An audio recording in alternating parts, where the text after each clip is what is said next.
నమస్తే ఫ్రెండ్స్.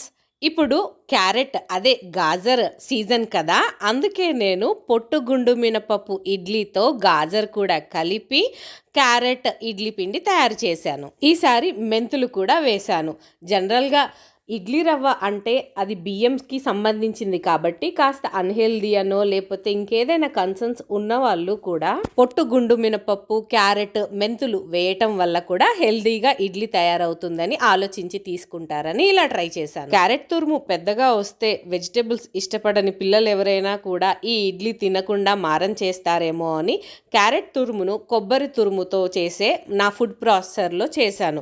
అందుకే ఇడ్లీ పెట్టాక క్యారెట్ తురుము పెద్దగా కనబడకుండా ఇలా చాలా నుసినుసిగా కనబడుతుంటుంది. ఈ చిక్కటి క్యారెట్ ఇడ్లీ బ్యాటర్ నేను 150 రూపీస్కి కేజీ చొప్పున అమ్ముతున్నాను. నిన్న నేను 2 కేజీల ఆర్డర్లు డిస్పాచ్ చేశాను. ఆర్డర్ చేయాలంటే ఈ నెంబర్కి కాల్ లేదా వాట్సాప్ చేయండి. Thanks for watching. బాయ్.